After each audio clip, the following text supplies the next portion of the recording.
And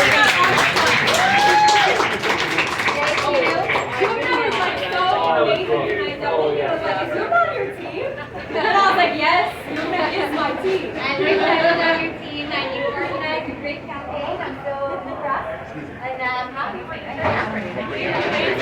And thank you to Zuba so much. This isn't the first time they've hosted. This is the second time they've hosted.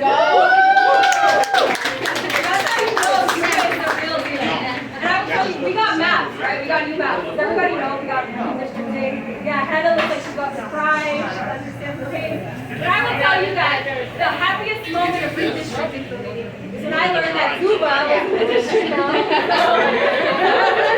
Let's be happy about that.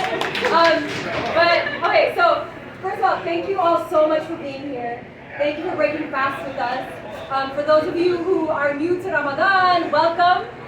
We're so grateful that you're joining us to break fast, to be celebrating Ramadan with us. This is the 17th, 16th day, 17th day of Ramadan.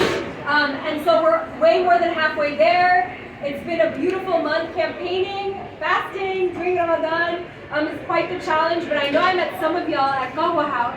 Oh, the Kahwa House. And sometimes it's fun, and I get to go to Kahwa House at midnight and meet people who show up at our events, which is really amazing. So just really grateful for everyone being a part of this and making it a little bit easier to campaign during Ramadan. Many of you know my story, but for those of you who don't, I'll do a quick intro of myself and then give a little update, mostly focused on an update on the campaign.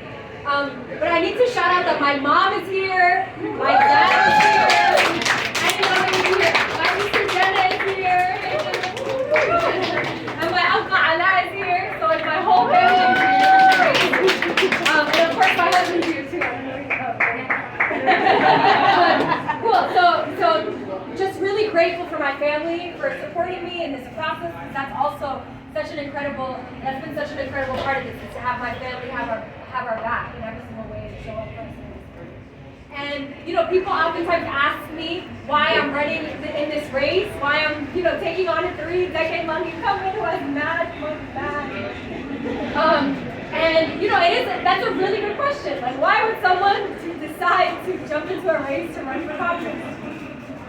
And as many of you know, I grew up in a working class neighborhood in Astoria, Queens, that is rooted in a beautiful immigrant heritage and tradition that is run by small businesses that I deeply love. And growing up, I saw my neighborhood change because of gentrification. I also saw my community experience discrimination as a Muslim community in a full 9/11 context. And I came to organizing as a New York City public high school student. So I was 14, as young as my sister. I'm kind of angry about what I was seeing politically. It was during a time when a lot of New York City public schools were being shut down because they weren't performing as well. It was also during a time in which I was struggling with my identity as a young Muslim woman. And at the time, in my organizing, I was walking down the street in Queens and I was attacked by a man who tried to take off my hijab. And that was a really vulnerable moment for me, especially as a young Muslim woman, because unfortunately, we didn't have this kind of community of young people who really just made me feel validated in my own identity and my own experience. I just saw water spill and pretend nothing happened. Good luck. Okay, drink water. Then in my opinion. Maybe not. So I started organizing that way. Over the past 10 years, I've been doing work around anti-hate crime advocacy. I've been organizing in my home community, and I've been doing a lot of work to make sure to answer this question of what makes our communities safe. Right? Literally training women in self-defense, doing anti-violence intervention, and that's been really incredible. I've had the opportunity to meet people like Lena, and people like Hala, people like Kiki, and just be in community in a way that has felt really powerful. Over the past couple of years with the pandemic, can you imagine years with the pandemic, I saw the incredible inequality that communities like mine were confronted with. And I know someone like Farah, you know, because you work in Queens too. Whitney, who works in immigrant communities, knows that disproportionately immigrant communities were impacted. And for the past 3 decades, we've had the same leadership in Congress that has been disconnected from communities across the district that have been impacted disproportionately. And, when I think about the why, so going back to the why of this race, why am I doing this? I do this for people like my mom. I do it because I don't want anyone who's wearing hijab, I don't want anyone who, because of their racial identity, whether it's because they're Asian American, whether it's because they're black, or whether it's because they're queer, they're walking down the street, we should not have to fear walking down the street of our own city. That is unacceptable. And that is urgent enough for me to jump into a race. I grew up in a neighborhood nicknamed Asthma Alley, where literally the air is so toxic, one of the most toxic air levels in the city, that so many people have asthma because of it. And my little sister is growing up in that district now, and I don't want my sister to have to grow up in a district nicknamed Asthma Alley. That's why I'm in this race. I'm in this race because I believe that we all deserve equal access to quality housing, because this district is home to the largest public housing unit in all of North America. Queensbridge, shout out to Nas. And still, it is so severely underfunded. People have mold in their homes from a hurricane that happened years ago. It is time for us to have the change, and we've been working, right? Like when I first launched, I launched a year ago. I'll tell everybody, I feel bad because y'all are probably hungry. I launched a year ago, and when we first launched, people are like, what? Like, who is this 5'1" girl from Queens who thinks she's about, like, what does she think she's about to do? And the truth is, it's true, if I was just doing this on my own, there probably would be like, wow, she's wild, like, what does she think she's doing? But the truth is, I have not been doing this on my own. Every single one of you, so many of you in this space have been part of this journey, and because of that, the outcome of this race has been, surpassing my own expectations, my parents' high own expectations, my entire, everybody's expectations. And it's because of all of y'all that we've been able to, one, we're on the ballot, okay?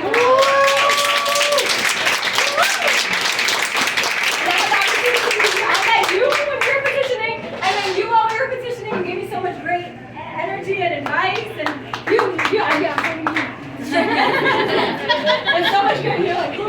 Yeah. We had a great conversation about France and about, I remember that conversation. So all of you were part of that, whether you signed the ballot, where you signed the petition to get us on the ballot, or whether you volunteered hours.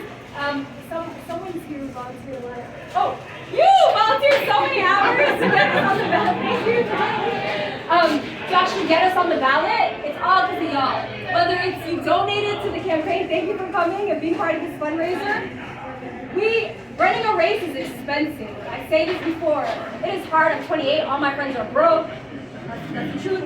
And so running a race that costs $2 million, we're trying to raise $1.3 million. We've raised close to $1 million.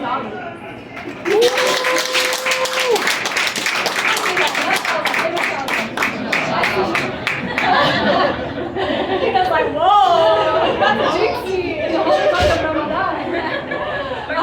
We raised $1 million, and I never imagined in my life that I would ever raise $1 million.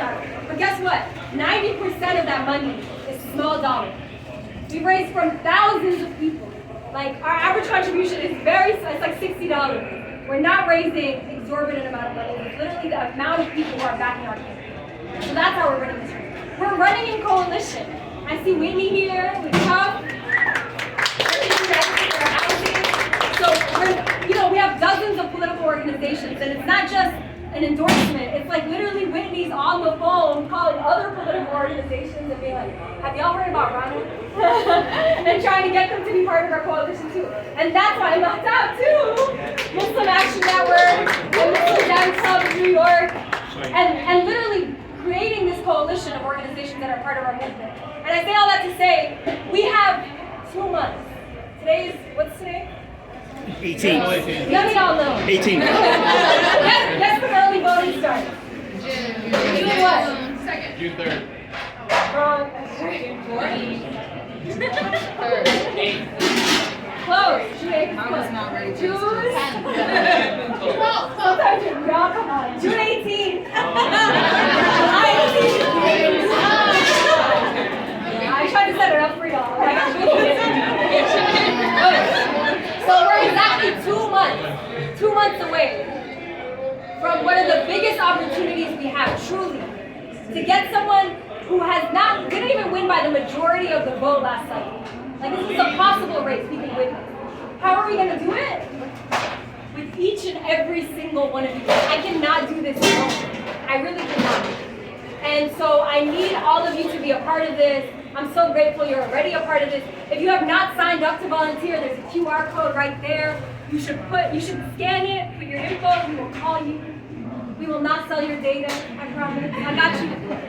And we will make sure that you know about the opportunities that we have. If you live in the district, if you live in Greenpoint in the district, and you want to introduce us to your neighbors, to your friends, you can host a meet and greet. If you live in the Upper East Side, you want to introduce us to your friends and neighbors, you can host a meet and greet for us, and we can meet people that way. And we'll help you set those up.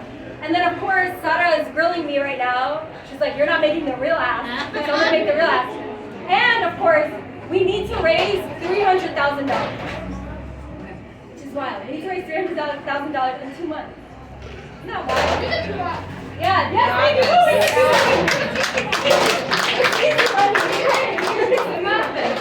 Okay, why do we need to raise $300,000? So we can get out the vote. So we can pay for mailers. So we can pay for digital ads. So we can make sure that our staff still is on their staff and has health care. Woo! So that we are actually continuing to fund the movement that we're building. And so literally whatever you can donate, whether it's $10, $5, $5,800, which is the max, $2,900, which is the one max, $500, which is cute, and like probably there's multiple runs to a coffee shop for a year. You should definitely donate. And again, just really grateful. If you have any questions, feel free to find me in space. And I will be stuffing my food in that corner and passing it to Sara. No.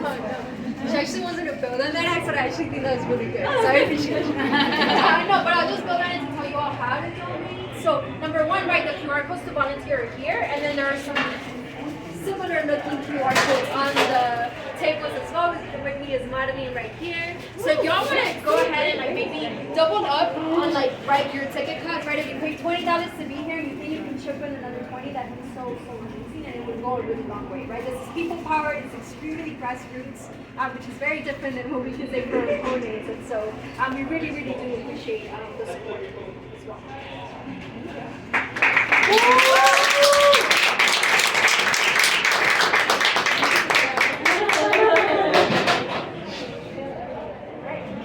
So can you take a picture? Feel free to get to know each other. If you have any questions, you can come up to me after as well. I'm here around. Thank you.